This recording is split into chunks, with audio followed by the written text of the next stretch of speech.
potong pahanya tuh dosa dibelah dua. Ya, Potong badannya berapa?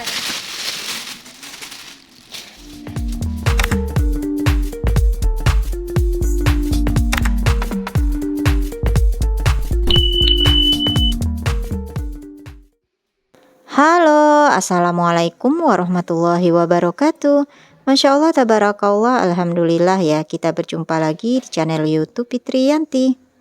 Share lagi kegiatan rutinitas harianku sebagai ibu rumah tangga. Nah, di video kali ini aku share aktivitas aku masih seputar persiapan untuk menyambut bulan suci Ramadan. Karena aku mau belanja ke pasar tradisional untuk belanja kebutuhan stok bulan Ramadan, jadi aku mau food prep maupun meal prep, baik itu sayuran maupun stok proteinnya ya. Jadi wajib kalau kulkasnya itu harus bersih dan semua kira-kira bahan makanan di kulkas yang udah nggak layak dimakan lagi itu harus dibuang. Jadi seperti inilah penampakan kulkas. Jadi biasanya kalau misalnya ada sisa makanan yang nggak habis itu langsung kita masukin aja di dalam kulkas ya. Nah seperti ini ada buah naga, kemarin itu habis bikin apa, es buah ya, dan itu masih sebelah lagi dan udah layu kayaknya. Kemudian ini juga ada wadah ya yang ada isinya itu sambal. Jadi biasanya kalau ada menu masakan yang nggak habis itu biasanya kita simpan di kulkas ya. Nah ujung-ujungnya itu nggak kemakan ya kalau udah disimpan di kulkas. Terus itu yang di dalam kantong itu jajanan adek Gina ya, jasuke. Jadi pas pulang dari mengaji itu adek Gina jajan jasuke. Dan karena adek Gina mau lanjut untuk les, jadi nggak sempet dimakan. Nah aku simpanlah di dalam kulkas dan ternyata sampai sekarang itu belum dimakan-makan ya. Nah, kalau semuanya udah keluar seperti ini, kita mudah ngebersihinnya dan alhamdulillahnya ini enggak terlalu kotor. Nah, yang di dalam food container kecil ini isinya adalah keju yang udah diparut gitu ya. Jadi kalau misalnya mau bikinan makanan, bikin salad, itu kita tinggal naburin aja, nggak usah ngeparut lagi. Karena aku itu kalau nyimpan keju pasti di kulkas. Nah, pas pada saat kita mau butuhin, mau kita parut, itu kan kalau udah disimpan di kulkas dia pasti keras ya, jadi susah kita marutnya. Makanya itu udah aku parut duluan, baru dimasukin di wadah food container. Nah, lanjut, ini aku udah lap-lap ya sampai ke bagian freezer sebetulnya ini ya, cuman nggak aku tayangin semuanya. Nah, ini yang di dalam laci juga tadi udah aku keluarin semua, ada jeruk nipis yang udah layu ya, udah menghitam gitu, udah nggak enak lagi ya kalau kita mau marinasi lauk pauk atau protein hewani. Alhamdulillah aku udah punya stok jeruk nipis, dikasih teman sekantor aku, tanaman sendiri ya, katanya jeruk nipis asli, dan udah aku simpan juga di dalam kulkas udah hampir beberapa hari gitu ya, dan masih segar. Mungkin karena beda jenis jeruk nipisnya ya, karena kalau punya teman aku ini katanya benar-benar jeruk nipis yang asli. Nah ini di pintu kulkasnya aku cuma lap-lap aja, tadi juga tempat penyangga air minumnya itu udah aku lepasin ya supaya benar-benar bersih. Karena kalau di area pintu kulkas ini kalau cuma untuk sekedar naruh minum itu nggak terlalu kotor, kecuali kalau kita menyimpan atau buat naruh botol sirup atau juga misalnya botol madu ya, biasanya itu kan suka netes dan jadinya lengket.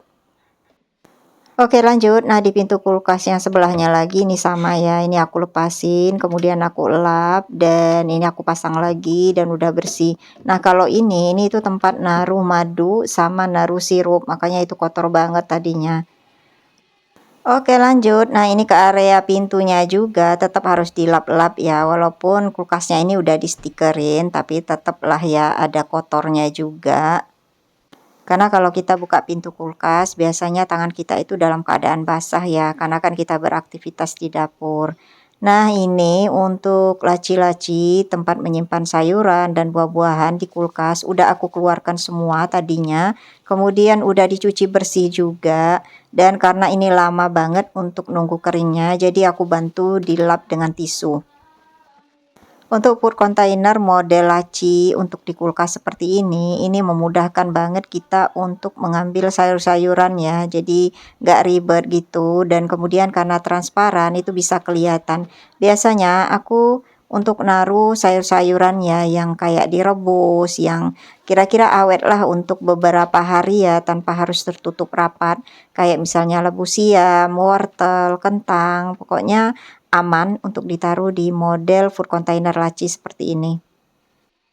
Ini juga ada tatakan saringan di bawahnya ya, jadi kalau misalnya berembun atau ada airnya itu bakal nggak bikin sayurannya jadi busuk. Nah ini udah selesai semua aku keringin, jadi aku langsung masukin aja ke kulkas. Nanti kalau misalnya habis aku beli sayuran itu aku tinggal masukin aja di lacinya.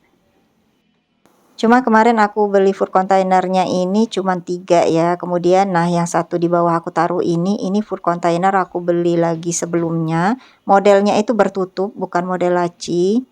Nah ini yang di tengah aku taruh ini model laci juga, cuman iya model yang besar ya, jadi lacinya cuman ada satu. Pokoknya nanti link tempat pembelian food container laci atau food container transparan ya, itu aku taruh di description box.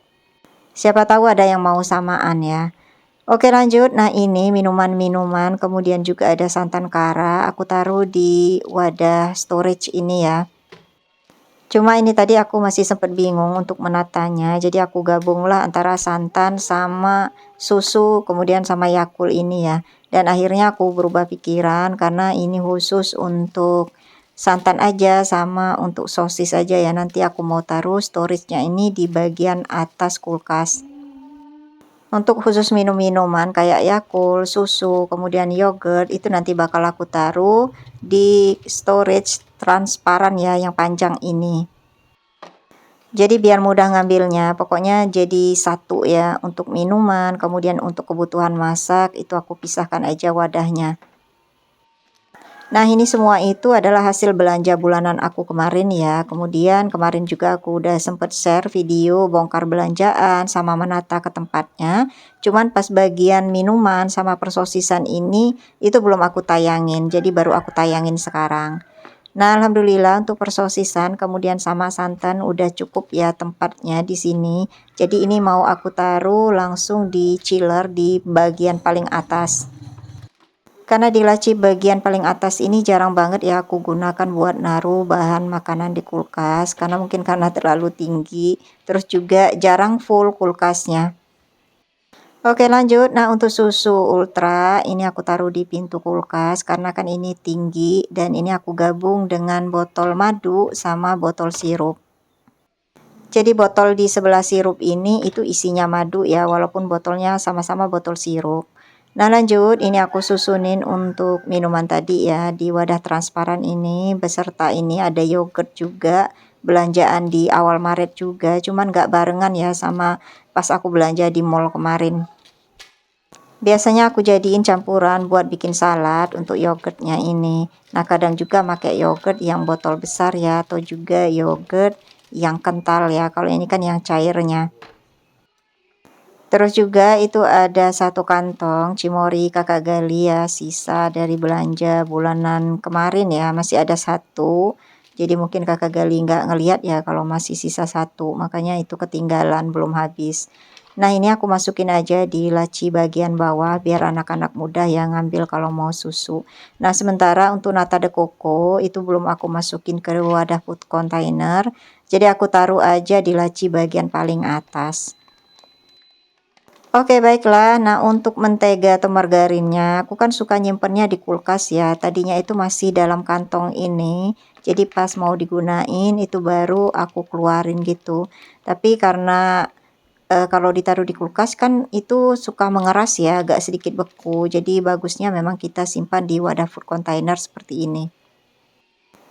Sebenarnya kalau untuk mentega itu bagusnya memang disimpan di luar ya, nggak di kulkas supaya dia nggak mengeras, jadi mudah waktu kita mau gunain, misalnya mau ngoles roti. Tapi karena kami itu pemakaian margarin itu nggak terlalu sering, jadi bagusnya memang disimpan di kulkas seperti ini, jadinya lebih awet. Oke lanjut, nah tadi itu yang di wadah food container tutup pink itu isinya adalah jeruk nipis tadi ya, jeruk nipis, kemudian ada lagi isinya itu adalah rempah-rempah kayak jahe, kemudian kunyit, lengkuas, pokoknya kebutuhan dapur. Alhamdulillah kulkas sudah bersih, udah kosong, kinclong, dan lanjut ini suasana saat aku ke pasar tradisional. Jadi ini aku ke pasarnya bareng adik Gina sepulang dari kerja dan sepulang dari ngejemput adik Gina pulang mengaji ya. Jadi ini videonya aku ambil jauh hari sebelum libur. Jadi ini kalau nggak salah hari Jumat ya aku belanjanya. Ini aku belanja mulai dari cabai-cabean, kemudian bawang, sayuran, sampai ke protein hewaninya kayak ayam, ikan, udang, cumi, pokoknya semuanya. Nah memang aku belanjanya itu nggak sekaligus satu hari ini ya. Jadi hari Jumat aku belanja sama hari Minggu ditemenin oleh Pak suami. Ternyata pas hari Jumat itu harga ayam itu udah mahal ya, udah naik gitu. Jadi ini aku ambil ayamnya itu 3 ekor. Jadi kalau di sini itu belinya itu berdasarkan besar ayamnya ya, jadi sesuai dengan berat ayamnya. Nah, yang aku ambil ini yang lagi dipotong, ini harganya Rp40.000 ya satu ekor gundul. Maksud satu ekor gundul itu tanpa ceker kaki, tanpa sayap, dan tanpa leher. Nah, waktu di pasar tadi itu nggak terlalu banyak ya aku ambil videonya, dan ini aku udah nyampe rumah, jadi aku udah bongkar belanjaannya. Nah, ini cabenya aku beli 1/4 kilo untuk yang cabai merah sama yang cabai rawit ya. Harganya ini kalau nggak salah 23.000 1/4 kilo ya kalau nggak salah. Karena kan aku belanjanya itu banyak, jadi suka lupa harganya. Nah, untuk tomat itu aku beli 1/2 kilo, kemudian aku beli juga lengkuas 5.000 sama batang serai itu harganya 3.000. Dan lanjut, ini untuk perbawangan. Untuk bawang ini aku belinya bawang merah 1 kg, kemudian untuk bawang putihnya ini aku beli 1/4 kilo kalau nggak salah ya. Pokoknya harganya itu bawang putih seperempatnya 19.000 kalau nggak salah ya. Aku lupa, setengah atau seperempat lah harganya 19.000 itu ya. Nah, karena kebutuhan dapur itu kan harganya naik turun ya, makanya aku bingung gitu harganya. Kalau dulu kan enak beli bawang merah 1/4 kilo 10.000, bawang putih 8.000 1/4 kilo. Nah, karena sekarang itu udah ada kenaikan, jadi aku sampai bingung harga 19.000 tadi itu seperempat atau setengah. Sengaja ini aku beli bawang merahnya banyak karena rencananya aku mau bikin bumbu dasar, cuman nggak tahu ya bumbu dasarnya itu apa aja. Biasanya kan aku bikin bumbu dasar putih, bumbu dasar merah, kuning, sama stok sambal. Ini juga beli tusuk sate, rencananya mau bikin sate ayam, nanti bikin sendiri ya. Terus juga ini aku beli kerupuk ikan, harganya 1/4 kilo 13.000. Jadi kita goreng sendiri nanti di rumah. Nah, karena videonya ini udah sedikit kepanjangan, jadi untuk review sayuran apa yang aku beli, sekaligus juga kegiatan aku food preparation ngisi stok kulkas hingga penuh, nanti bakal aku lanjutkan di video selanjutnya ya. Jadi untuk yang baru berkunjung atau baru menemukan channel YouTubeku ini, jangan lupa dukungannya selalu dengan cara klik tombol subscribe, like, komen, serta aktifkan loncengnya agar tidak ketinggalan video-video terbaruku. Nah, kiranya kegiatanku bersih-bersih kulkas sampai belanja ke pasar tradisional untuk ngisi penuh kulkas untuk persiapan bulan suci Ramadan mengakhiri perjumpaan kita di video kali ini. Terima kasih untuk Bunda dan semua yang sudah menonton videoku hingga akhir. Mudah-mudahan ada hal yang bisa diambil manfaatnya atau juga bisa menghibur. Nantikan video YouTubeku selanjutnya. Wassalamualaikum warahmatullahi wabarakatuh. Dadah.